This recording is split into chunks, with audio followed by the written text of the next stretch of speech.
Good morning class 12। कैसे हैं आप सब लोग। आशा करता हूं कि आप सब लोग अच्छे ही होंगे।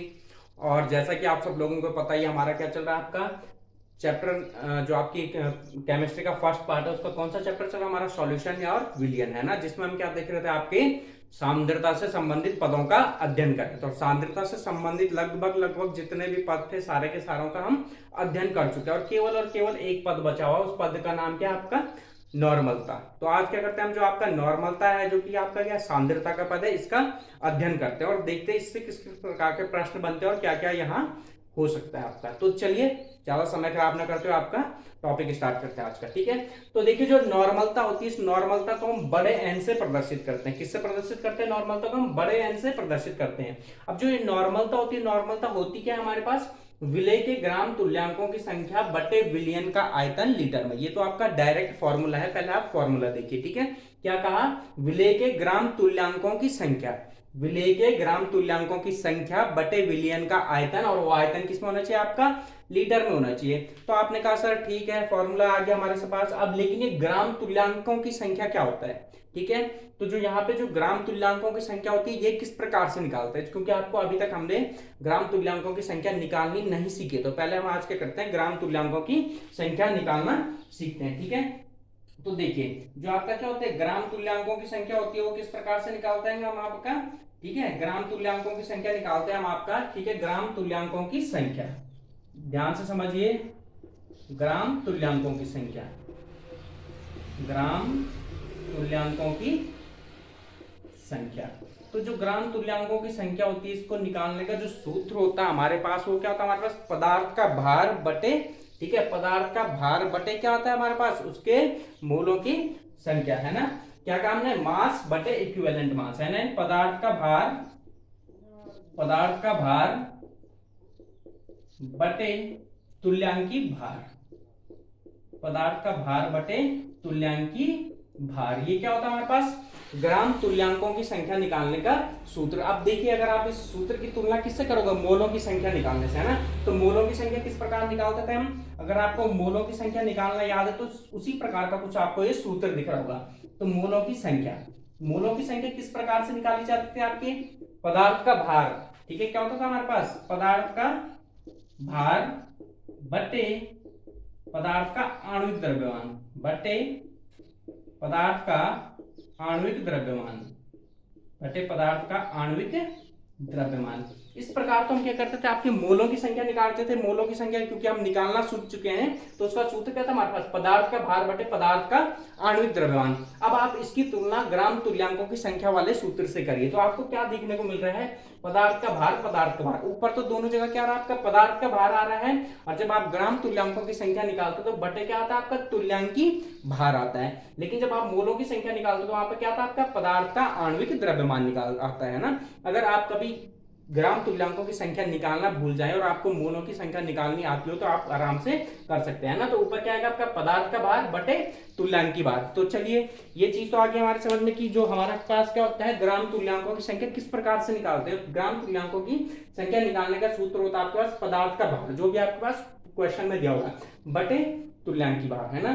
क्या, पदार्थ का भार बटे तुल्यांकी भार। चलिए, ये बात आपकी समझ में आ गई। लेकिन अब आप कहोगे सर तुल्यांकी भार क्या होता है, तुल्यांकी भार किस प्रकार से निकाला जाता है। तो चलिए हम क्या करते हैं, तुल्यांकी भार निकालने का सूत्र भी देख लेते हैं। ठीक है, क्या करते हैं हम, तुल्यांकी भार। तो देखिए, तुल्यांकी भार किस प्रकार से निकालते हैं हम, जो आपका तुल्यांकी भार निकालने का सूत्र होता है आपका तुल्यांकी भार बराबर, ठीक है, पदार्थ का आणविक द्रव्यमान, ठीक है, मॉलिक्यूलर मास, पदार्थ का आणविक द्रव्यमान, ठीक है, क्या कहा, पदार्थ का आणविक द्रव्यमान, द्रव्यमान बटे एक्स। ये क्या होता है आपका, तुल्यांकी भार निकालने का सूत्र होता है। क्या होता है आपका तुल्यांकी भार निकालने का सूत्र, पदार्थ का आणविक द्रव्यमान बटे एक्स। अब ये एक्स क्या हुआ, इस एक्स को हम कहते हैं आपका वैलेंसी फैक्टर, यानी वैलेंसी फैक्टर यानी संयोजकता गुणांक। ठीक है, इस एक्स को हम क्या कहते हैं आपका, ये एक्स है, जो इस एक्स को क्या कहते हैं आपका, संयोजकता गुणांक कहते हैं। क्या कहा जाता है, इस एक्स को आपका कहा जाता है संयोजकता गुणांक या वैलेंसी फैक्टर कहते हैं। तो ये तीन फॉर्मूला आपकी समझ में आए। सबसे पहले इन तीन फॉर्मूलों की देखिए, फिर मैं आपको बताता हूँ एक्स किस प्रकार से निकालते हैं। एक बार फिर से आपको मैं सूत्र बताता हूँ। ठीक है, तो देखिए जो नॉर्मलता होती है, नॉर्मलता एन, एन बराबर क्या होता है आपका विलेय के ग्राम तुल्यांकों की संख्या। क्या कहा, नॉर्मलता एन निकालने का सूत्र क्या होता है आपका विलेय के ग्राम तुल्यांकों की संख्या बटे विलयन का आयतन लीटर में। इतनी बात समझ में आई। अब हमें ये चीज पता नहीं थी कि जो ग्राम तुल्यांकों की संख्या होती है वो किस प्रकार से निकाली जाती है। तो देखिए ग्राम तुल्यांकों की संख्या निकालने का सूत्र क्या होता है आपका पदार्थ का भार बटे तुल्यांकी भार। और जो ग्राम तुल्यांकों की संख्या है कुछ मोलों की संख्या जैसा ही कुछ कॉन्सेप्ट आपको नजर आया होगा किस प्रकार से होता है वो मैं आपको समझा चुका हूं। अब जो तुल्यांकी भार होता है हमारा, जो तुल्यांकी भार निकालने का सूत्र होता है वो क्या होता है हमारे पास पदार्थ का आणविक द्रव्यमान बटे एक्स यानी संयोजकता गुणांक। तो चलिए अब देखते हैं संयोजकता गुणांक क्या होता है। ठीक है, संयोजकता गुणांक को समझने की कोशिश करते हैं। आपको नीचे दिखाई दे रहा है, एक मिनट में देखो जरा। ठीक है, दिखाई दे रहा है आपको नीचे, है ना। तो अब क्या करते हैं एक्स को समझने की कोशिश करते हैं कि ये एक्स क्या होता है हमारे पास। ठीक है, तो एक्स को क्या कहा हमने संयोजकता गुणांक कहा। एक्स को क्या कहा हमने संयोजकता गुणांक कहा। अब देखिए जो पदार्थ होते हैं हमारे पास, पदार्थ हमारे पास जो यहाँ पे मिश्रण होगा ना वो ये तो तीन प्रकार का होगा। या तो वो मिश्रण क्या होगा आपके पास अम्लीय मिश्रण होगा, यानी जो विलयन होगा या तो आपके पास अम्लीय विलयन होगा। ठीक है, विलयन आपके पास तीन प्रकार के हो सकते हैं, या तो अम्लीय विलयन हो, या आपके पास क्या हो सकता है वो क्षारीय विलयन हो सकता है, अम्लीय विलयन हो सकता है, या आपके पास क्या हो सकता है आपके पास क्षारीय विलयन हो सकता है, या आपके पास क्या हो सकता है आपके पास कोई लवण हो सकता है ना। विलयन के रूप में क्या हो सकता है आपके पास कोई लवण हो सकता है। ये तीनों ही चीज आपके पास विलयन या मिश्रण के रूप में हो सकती है। अम्लीय विलयन हो सकता है, क्षारीय विलयन या लवणिक विलयन हो सकता है ना, जो आपका क्या हो लवण से मिलकर बना हो। तो अब देखिए जो x का मान होता है, ठीक है, x का मान समझते हैं। अब जो हमारे पास क्या होगा जो अम्लीय विलयन होता है यानी जो अम्ल होगा वो क्या होगा हमारे पास कुछ इस प्रकार से होगा, है ना। क्या होगा हमारे पास जैसे HCl हो गया, HCl क्या हमारे पास एक अम्ल है। जैसे क्या होगा आपके पास H2SO4 हो गया, H2SO4 भी क्या है आपका एक अम्ल है। इसी प्रकार से आपके क्या हो सकते हैं बाकी भी हो सकते हैं, है ना। अब जैसे क्या होगा आपके पास एक क्षारीय विलयन लेते हैं, जैसे आपके पास क्या होगा आपके पास NaOH हो गया। एक लवण ले लेते हैं, लवण क्या होगा आपके पास सोडियम कार्बोनेट, जैसे Na2CO3 क्या होगा आपके पास एक लवण हो गया।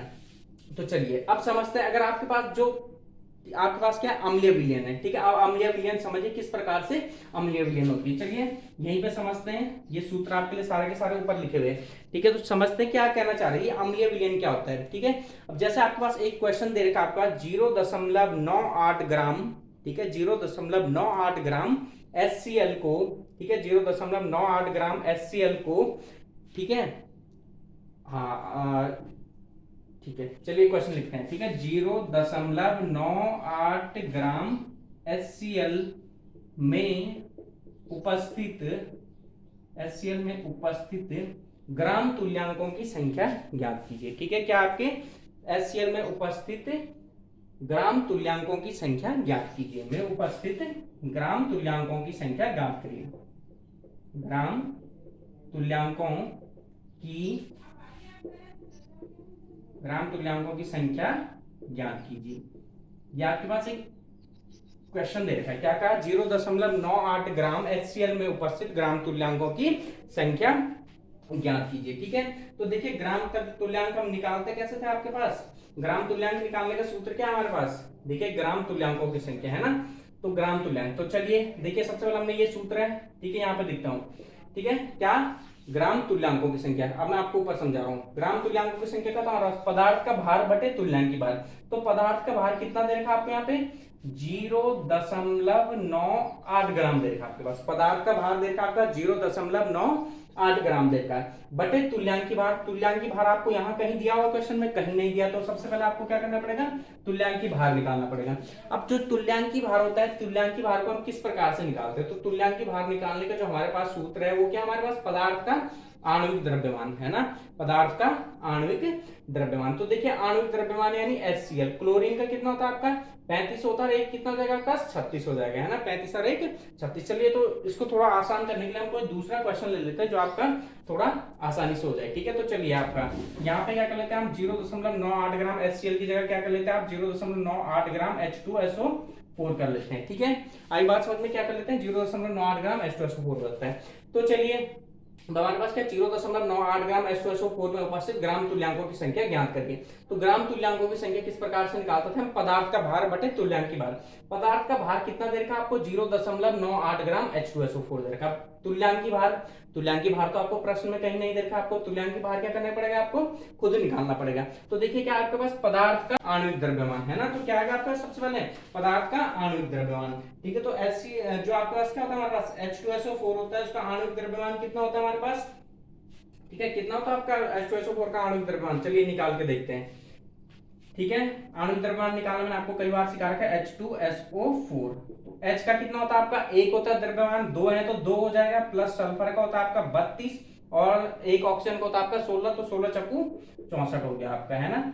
32 और 2 34 और ये कितना हो जाएगा आपका 64, 4 और 4 8 और 6 और 3 9, है ना, 98 हो गया। इसीलिए मैंने निकाला ताकि आपको क्या हो, उसको कैलकुलेशन करने में थोड़ा प्रॉब्लम ना हो। तो चलिए, तो देखिए कितना हो जाएगा आपका पदार्थ का आणविक द्रव्यमान कितना है हमारे पास 98 आया, बटे, अब समझिए यहाँ पे, ठीक है, बटे x यानी संयोजकता गुणांक। तो मैंने क्या कहा, जो अम्ल होता है हमारा, ठीक है, अम्ल क्या है यहाँ पे हमारे पास H2SO4 क्या हमारे यहाँ पे एक अम्ल है। तो अम्ल के लिए क्या होता है, जो संयोजकता गुणांक क्या होता है, उसकी क्षारकता होती है। अम्ल का जो x का मान होता है, जो संयोजकता गुणांक होता है, क्या होती है, अम्ल की क्षारकता होती है। क्या होती है, अम्ल की क्षारकता। अभी क्षारकता से क्या अर्थ निकला, क्षारकता का अर्थ ये है कि जब आप किसी भी अम्ल को, जो आपको प्रश्न में दे रखा, जब आप उसको कहाँ डालोगे, पानी में डालोगे, तो कितने H+ आयन मुक्त करेगा, कितने H+ आयन मुक्त करेगा, ठीक है। अब जब आपने H2SO4 को पानी में डालोगे तो कितने H+ आयन मुक्त करेगा, ये 2 H+ आयन मुक्त करेगा। अब आप कहो कि भाई अम्ल के लिए हमने क्षारकता क्यों ली, अम्ल तो अम्लीय होता है, तो इसकी क्षारकता का क्या मतलब, तो इसका मतलब आपको तो क्या कहना चाहिए कि H2SO4 के में अम्लीयता लेनी चाहिए,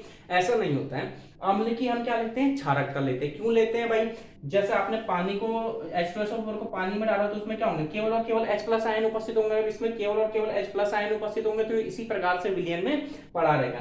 लेकिन जैसे ही इसको क्या करेंगे, किसी OH- आयन के संपर्क में आएगा, तो ये दोनों के दोनों उदासीन करके क्या बना देंगे, आपका H2O पानी बना देंगे। अर्थात जो H+ आयन है वो क्या कर रहे हैं, एक क्षार को उदासीन कर रहा है, तो इसीलिए क्या लेते हैं हम, अम्लों की क्षारकता लेते हैं, ठीक है। क्या लेते हैं, इसलिए हम अम्लों की क्षारकता लेते हैं। और क्षारकता का अर्थ क्या हुआ कि जब आप, जो आपके पास अम्ल दिया गया है, उस अम्ल को आप पानी में डालोगे, कितने H+ आयन मुक्त करेगा। तो यहाँ पे आपको क्या दिख रहा है, ये कितने H+ आयन मुक्त करेगा, 2 H+ आयन मुक्त करेगा। तो आपने क्या कर दिया, बटे कितना आ जाएगा आपका 2 आ जाएगा, ठीक है। संयुक्ता गुणांक, और संयुक्ता गुणांक क्या लिया था हमने, अम्ल का ले रहे थे, तो अम्ल की क्या आएगा, क्षारकता। क्षारकता का अर्थ यानी इसको पानी में डालने पर कितने H+ आयन मुक्त करेगा, तो 2 H+ आयन मुक्त करेगा। जब आपने इसको काटा तो कितना आ जाएगा आपका, 2 चक्कू 8 1 2 9 18, कितना आ जाएगा आपका 49 आ जाएगा। यानी इसके ग्राम तुल्यांकों की संख्या आप देखिए कितनी निकल जाएगी आपकी, 0.98 बटे कितना आ जाएगा आपका 49। ये क्या हो जाएगी, इसके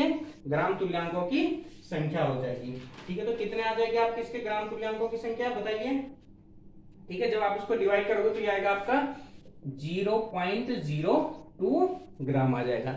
आई बात समझे, कितना आ जाएगा आपका 0.02 ग्राम आता है, ठीक है। तो इस प्रकार से हम क्या निकालते हैं, ग्राम तुल्यांकों की संख्या निकालते हैं। ग्राम तुल्यांकों की संख्या निकालने के क्या होता है, आपके पदार्थ का भार बटे तुल्यांकी भार, ठीक है। तो पदार्थ का भार कितना दे रखा था आपको, 0.98 ग्राम दे रखा था, लेकिन तुल्यांकी भार आपको नहीं दिया होता।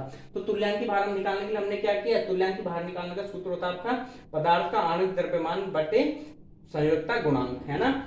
अब कितना था आपके पास पदार्थ का आणविक द्रव्यमान, कितना है आपका 98 आया, अभी हमने निकाला है ना। जब इन सबको जोड़ा हमने तो कितना है आपका 98 आया बते संयोजकता गुणांक। संयोजकता गुणांक क्या होता है, क्योंकि ये अम्ल था, है ना, H2SO4 क्या आपका एक एसिड है। जब इस एसिड को आप किस में डालोगे, पानी में डालोगे, तो कितना H+ आयन मुक्त करेगा, 2 H+ आयन मुक्त करेगा। तो इसलिए 2 से डिवाइड किया, तो कितना है आपका 49 आया, जो आपने ऊपर वैल्यू रखी तो ये आ गया आपका मान, ठीक है। अगर यहीं पे आपका क्या होता है, H2SO4 की जगह आपका क्या होता है HCl होता, तो इसका क्षारकता कितनी हो जाती है आपकी, 1 हो जाती। कितनी हो जाती है आपकी, 1 हो जाती, क्योंकि आपने क्या किया था, जब आप HCl को पानी में डालोगे तो केवल और केवल एक ही H+ आयन मुक्त करेगा। तो इस प्रकार से आपकी समझ में पहली बात तो आई होगी क्या, कि जो अम्ल होते हैं, तो अम्लों के लिए जो संयोजकता गुणांक क्या होता है, उनकी क्षारकता होती है। क्या होता है, उनकी क्षारकता। और क्षारकता का अर्थ क्या है कि उसको पानी में डालने पर पानी में कितने H+ आयन मुक्त करेगा, कितने H+ आयन मुक्त करेगा। ये क्या होगी, किसी भी अम्ल की क्षारकता हो जाएगी। जैसे HCl देखा तो HCl 1 H+ आयन मुक्त करेगा, H2SO4 होगा तो 2 H+ आयन मुक्त करेगा। अब चलिए एक और क्वेश्चन करते हैं। जैसे हमारे पास क्या है, हमारे पास NaOH, ठीक है। ये क्या करते हैं हम आपका, जो क्या होता है हमारे पास क्षार से रिलेटेड क्वेश्चन करते हैं। जैसे आपके पास क्या दे रखा है, 0.4 ग्राम NaOH दे रखा है। क्या दे रखा है आपके पास, 0.4 ग्राम 0.4 ग्राम NaOH का विलयन है। ठीक है, ये क्या आपके पास का विलयन है। तो इसके ग्राम तुल्यांकों की संख्या ज्ञात करें। विलयन के ग्राम तुल्यांकों की संख्या ज्ञात करें। ग्राम तुल्यांकों की संख्या ज्ञात करें। तो अब आपकी समझ में आया होगा, जिस प्रकार से हमने क्या किया था, किसी अम्लीय विलयन के लिए ग्राम तुल्यांकों की संख्या निकाली थी, ठीक उसी प्रकार से हम क्या करेंगे, आपके क्षारीय विलयनों के लिए भी ग्राम तुल्यांकों की संख्या निकालेंगे। तो इसीलिए मेरे आपसे क्या रिक्वेस्ट है कि आप पहले वीडियो पॉज करिए और खुद करने की कोशिश करिए, और जब आप 2-3 बार ट्राई कर लीजिए और ना हो तो तब आप देखिए कि तब आप देखिए कि किस प्रकार से होकर कितना आपने सही किया है। ठीक है, तो चलिए अब हम क्या करते हैं, करने की कोशिश करते हैं। तो देखिए क्या हमारे पास NaOH है, ठीक है ना। NaOH क्या होता है, हमारे पास एक क्षार होता है। तो चलिए, तो क्या निकालना, इसके ग्राम तुल्यांकों की संख्या निकालनी। तो ग्राम तुल्यांकों की संख्या निकालने का सूत्र क्या होता है हमारे पास, ग्राम तुल्यांकों की संख्या निकालने का सूत्र क्या होता है हमारे पास, पदार्थ का भार बटे तुल्यांक की भार। तो पदार्थ का भार कितना दिया हुआ आपको, 0.4 ग्राम दे रखा, बटे प्रश्न कहीं तुल्यांकी भार दिया हुआ नहीं दिया हुआ, तो आपको सबसे पहले क्या करना पड़ेगा, तुल्यांकी भार निकालना पड़ेगा। तो तुल्यांकी भार निकालने का सूत्र क्या होता है हमारे पास, पदार्थ का आणविक द्रव्यमान बटे संयोजकता गुणांक। ठीक है, तो चलिए अब आइए करते हैं। तो देखिए क्या हमारे पास, पदार्थ का आणविक द्रव्यमान। तो NaOH का क्या करते हैं, पहले आणविक द्रव्यमान निकाल लेते हैं, NaOH। तो देखिए सोडियम का कितना होता है आपका 23 होता है, कई बार बता चुका हूं। ऑक्सीजन का कितना होता है आपका 16 होता है। हाइड्रोजन का कितना होता है आपका 1 होता है। तो ये कितना हो जाएगा आपके पास 40 हो जाएगा। जब आप इन सबको जोड़ोगे तो कितना हो जाएगा आपका, ये 40 हो जाएगा। तो पदार्थ का आणविक द्रव्यमान कितना आएगा आपका 40 बटे क्या आ जाएगा आपकी संयोजकता गुणांक, क्या आएगा आपका बटे संयोजकता गुणांक। अब समझते हैं संयोजकता गुणांक क्या होगा यहाँ पे। तो क्योंकि ये क्या आपके पास NaOH है, NaOH क्या होता है आपका एक क्षार होता है ना। और क्षार का जो संयोजकता गुणांक होता है वो क्या होता है, उसकी अम्लीयता होती है। क्या होती है, उसकी अम्लीयता होती है। क्या होता है, उसकी अम्लीयता होती है। अर्थात जब आप किसी क्षार को पानी या किसी विलयन में मिलाओगे तो कितने OH- आयन मुक्त करेगा, ये होती है उसकी अम्लीयता का अर्थ। किसी भी क्षार की अम्लीयता का अर्थ क्या हुआ कि जब आप उस क्षार को किसी पानी में डालोगे तो कितने OH- आयन मुक्त करेगा, ये क्या होगी, उस क्षार की अम्लीयता होगा। क्यों लेंगे अम्लीयता, क्योंकि अकेला अकेला OH- आयन कुछ नहीं कर पाता है। जो OH- आयन होता है वो H+ आयन यानी किसी अम्ल को उदासीन करता है। तो इसीलिए हम क्या कर लेते हैं, क्षारों की अम्लीयता लेते हैं। तो यहाँ पे जब आप NaOH को पानी में डालोगे तो आपको कितने OH- दिख रहे हैं, केवल एक OH- आयन दिख रहा है। तो यानी एक OH- आयन, ये 10 नहीं है, ठीक है, ये क्या आपका एक OH- आयन। तो यानी जो आपकी इसका संयोजकता गुणांक हो जाएगा वो कितना हो जाएगा आपका 1 हो जाएगा। ठीक है, तो जो पदार्थ का तुल्यांकी भार आएगा वो कितना आ जाएगा आपका 40 ग्राम आ जाएगा। ठीक है, पदार्थ का तुल्यांकी भार कितना आया आपका 40 आया। अब आपने क्या निकालना था, ग्राम तुल्यांकों की संख्या। तो यानी 0.4 तो क्या था आपका पदार्थ का भार दिया गया था आपको क्वेश्चन में, और बटे क्या आ जाएगा आपका इसका तुल्यांकी भार। तुल्यांकी भार कितना है आपका यह है। ठीक है, अब जब आप इसे सॉल्व करोगे तो ये हटाओगे तो यहाँ पे कितना होगा आपका ये, और ये 0.0, ठीक है 0.01, ठीक है, इतना आ जाएगा आपका। तो इसलिए इसके ग्राम तुल्यांकों की संख्या कितनी आएगी आपकी 0.01 आ जाएगी। तो आई बात समझ में। तो यहां से हमारा क्या निष्कर्ष निकला कि जो क्या होता है हमारे पास, ठीक है, आए समझ में क्वेश्चन। तो चलिए देखिए अब यहां से हम इसका निष्कर्ष निकलते हैं। ठीक है, तो निष्कर्ष क्या निकला हमारा यहाँ पे कि जो हमारे क्या होते हैं क्षार होते हैं, ये क्षारीय विलयन होते हैं, उनकी अम्लीयता, ठीक है, X क्या होती है, उनकी अम्लीयता होती है।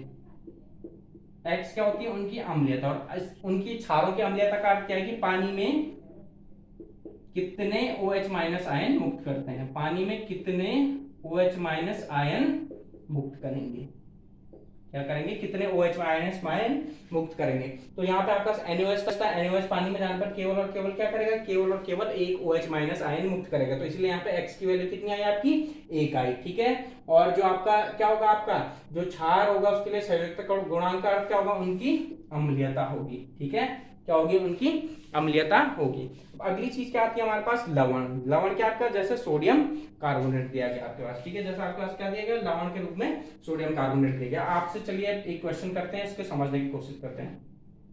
क्या आपके पास क्या दिया गया, 53 ग्राम सोडियम कार्बोनेट विलयन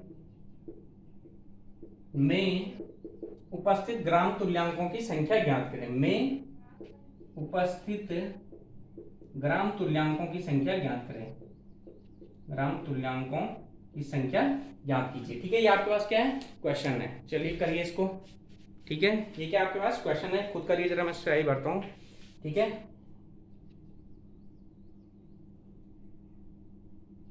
किस प्रकार से निकालोगे आप इसके ग्राम तुल्यांकों की संख्या।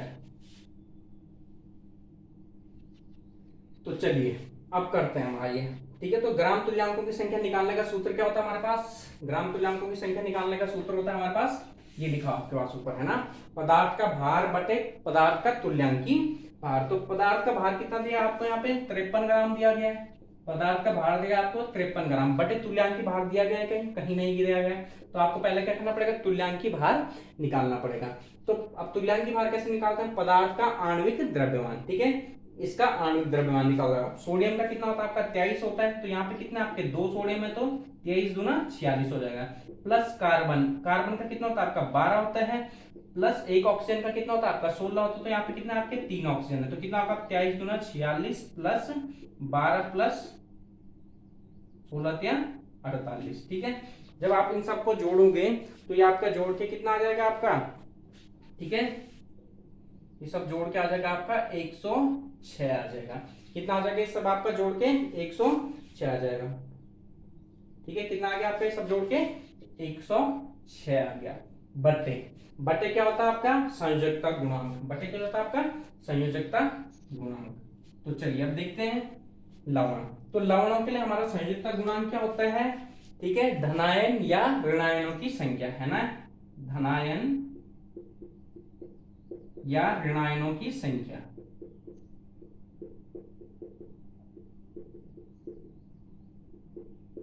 ठीक है, अब देखिए चाहे तो आप, आपकी मर्जी हो तो आप धनायन की संख्या लीजिए, आपकी मर्जी हो तो ऋणायन पर, धनायन या ऋणायनों पर संख्या नहीं, धनायन या ऋणायनों पर उपस्थित आवेश, धनायनों या ऋणायनों पर उपस्थित आवेश ये होता है आपका। ठीक है, जो लवणों के लिए x का मान होता है वो क्या होता है आपका धनायन या ऋणायनों पर उपस्थित आवेश। आप चाहे तो आप धनायन पर उपस्थित आवेश लीजिए, चाहे ऋणायन पर उपस्थित आवेश लीजिए, क्योंकि जो लवण होते हैं वो क्या होता है हमारे आवेशीय रूप से उदासीन होते हैं, अर्थात जितने धनायन होंगे उतने ही क्या होंगे उसमें ऋणायन भी उपस्थित होंगे। तो इसीलिए क्या करते हैं जब भी हम लवण लेते हैं तो या आप तो चाहे धनायन लीजिए चाहे ऋणायन लीजिए। ठीक है, अब देखिए आपका यहाँ पे क्या हो जाएगा आपका, आप चाहे तो सोडियम लीजिए चाहे कार्बोनेट लीजिए। ठीक है, देखिए जो आपके पास क्या होता है सोडियम होता है, तो सोडियम पर कितना आवेश उपस्थित हो आपका 2+ का उपस्थित होता है ना। अगर आपको नहीं पता तो किस प्रकार से निकालते, तो देखिए जो सोडियम होता है, सोडियम का परमाणु क्रमांक कितना होता है आपका 11 होता है। ठीक है, सोडियम का परमाणु क्रमांक कितना होता है आपका 11 होता है। तो अब ये कितना होता है आपका 2 8 और कितना होता है आपका 1।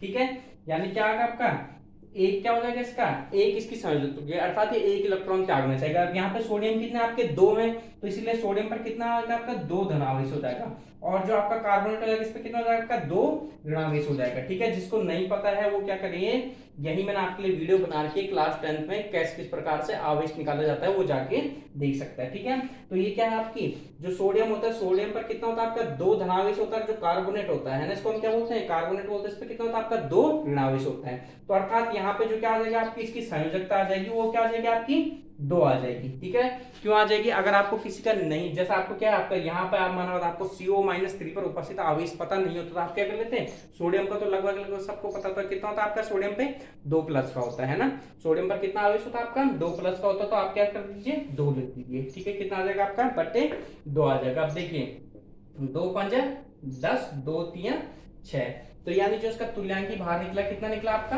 53 ग्राम निकला है ना, कितना निकला आपका 53 ग्राम निकला।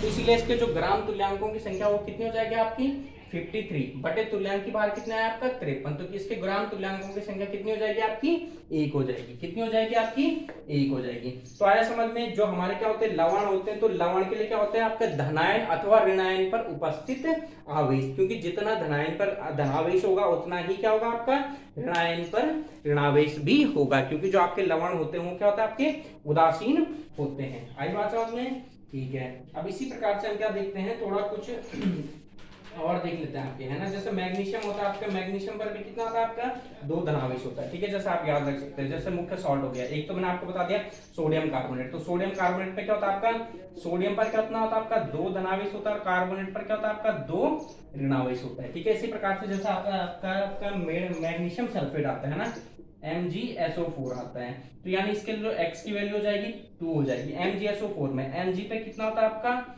2 धनावेश होता है ना, और जो कार्बन SO4 होता है इस पे कितना होता है आपका, 2 ऋणावेश होता है, यानी इसके MgSO4 देखिए आपको कहीं, तो उसके लिए x की वैल्यू कितनी हो जाएगी आपकी, 2 हो जाएगी, ठीक है। इसी प्रकार से क्या होता है हमारे पास Al2SO4 होता है ना, Al2SO4 का होल थ्राइज, ठीक है, Al2SO4 का होल थ्राइज होता है, ठीक है।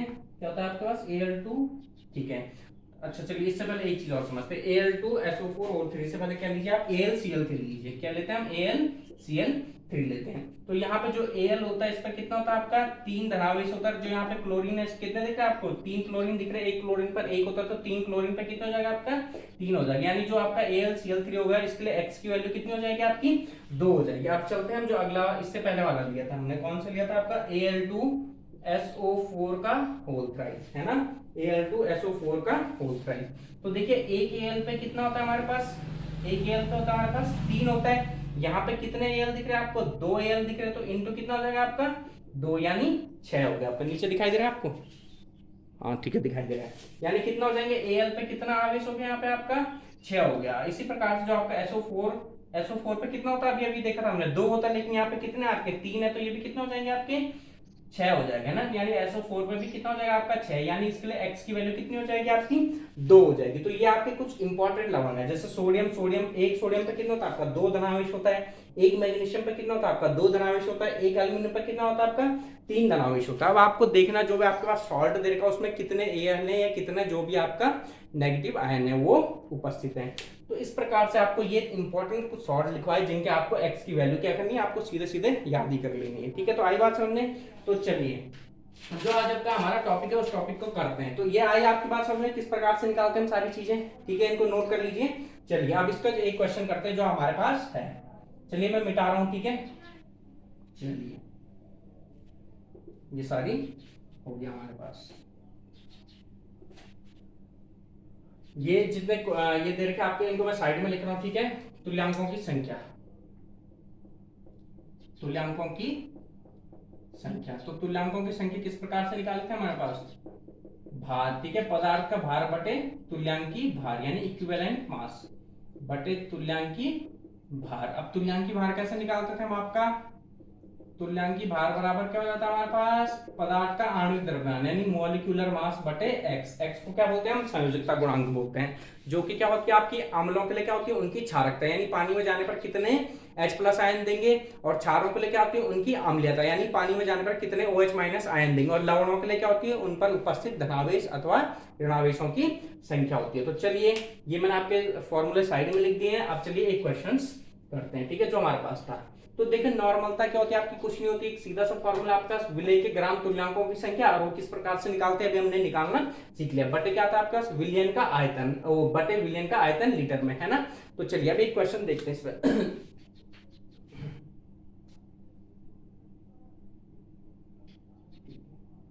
ठीक है, जो आपका क्वेश्चन है, क्वेश्चन सुनिए।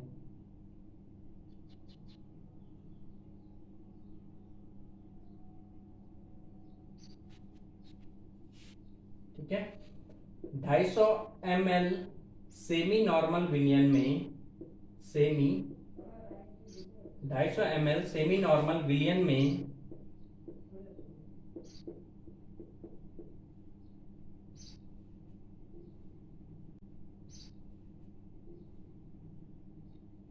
NaOH को घोला जाता है, ठीक है, NaOH को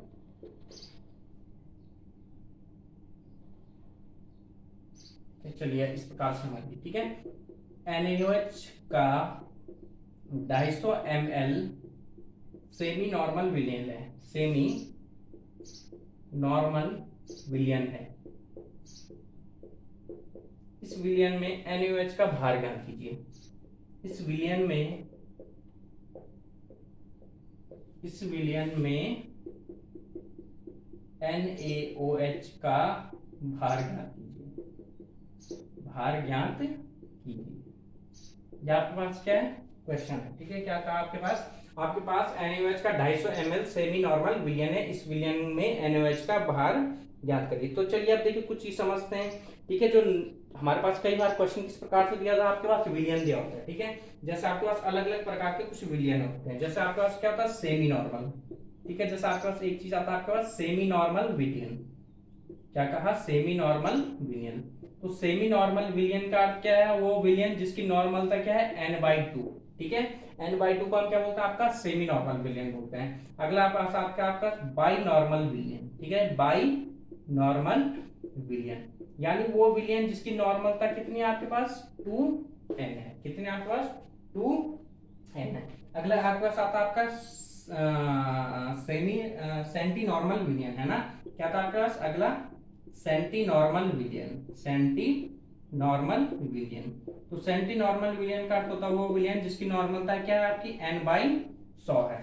ठीक है, अगला क्या था आपका, डेसी नॉर्मल विलियन। क्या कहा, डेसी, है ना, डेसी नॉर्मल विलियन।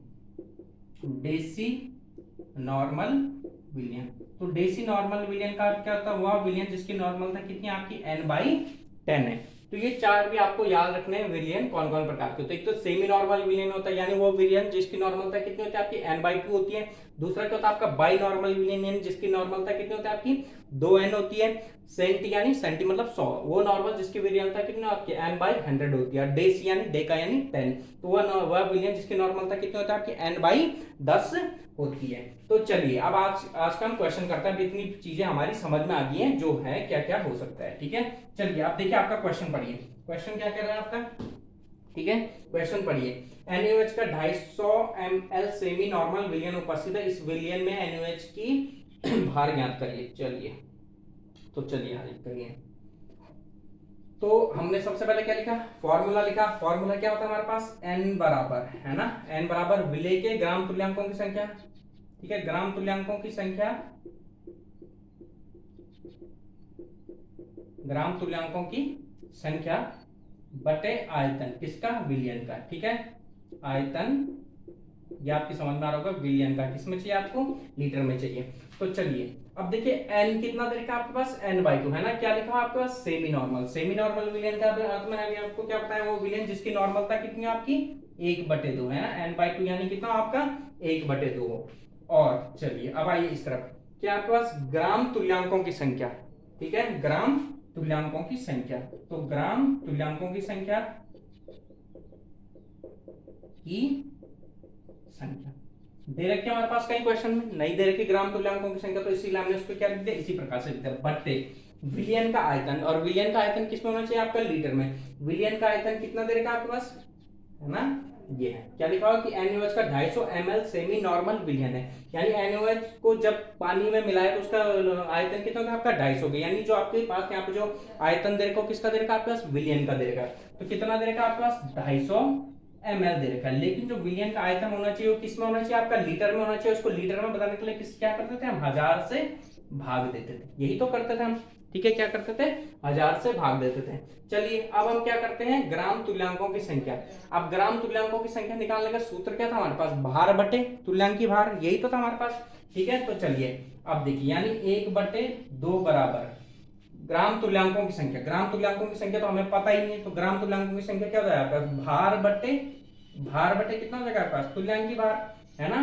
भार किसका, यानी NaOH का भार, NaOH का भार बटे क्या आ जाएगा इसका, तुल्यांकी भार, बटे तुल्यांकी भार किसका, NaOH का, बटे तुल्यांकी भार बटे 250 बटे 1000।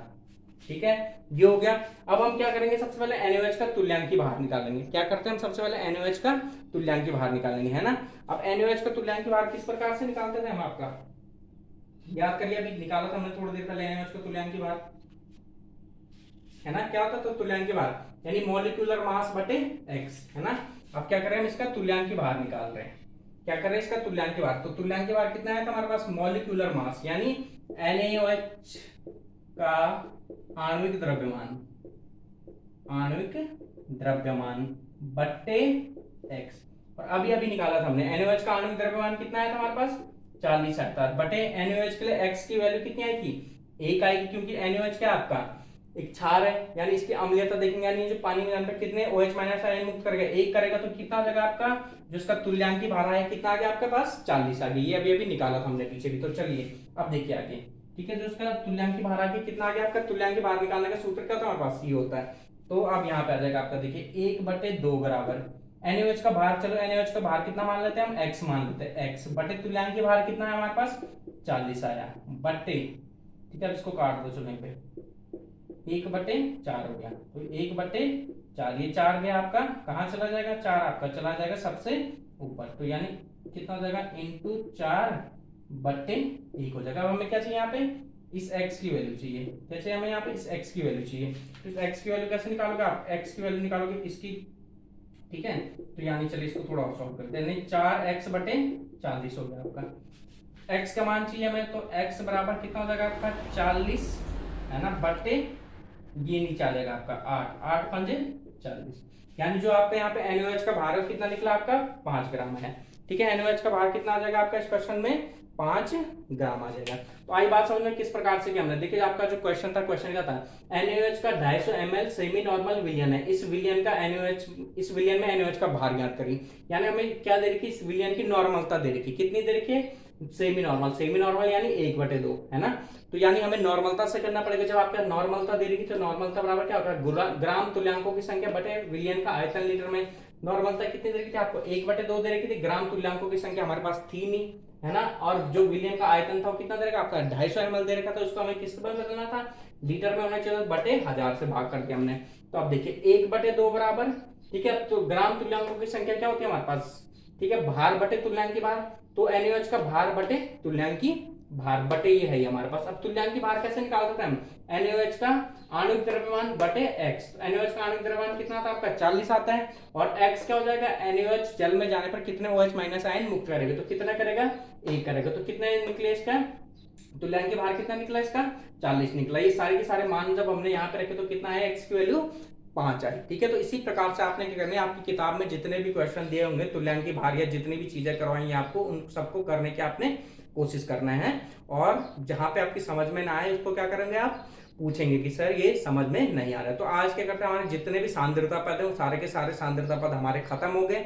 अब जब हम नेक्स्ट वीडियो देखेंगे तो उसमें हम क्या देखेंगे आपका वाष्प दाब है ना, विलयन का वाष्प दाब, किस प्रकार से वाष्प दाब बनती है, और उसके बाद हम क्या देखेंगे वाष्प दाब से संबंधित अलग अलग नियमों का अध्ययन करेंगे। तो ठीक है, तो इसी प्रकार से क्या करिए वीडियो देखते रहिए, साथ ही साथ अपने दोस्तों को शेयर करिए, और जो आपके जान पहचान वाले जो भी 12th में है तैयारी कर रहे हैं उनका आप ये वीडियो भेजिए और सब्सक्राइब करने के भी बोलिए। तो बहुत बहुत धन्यवाद।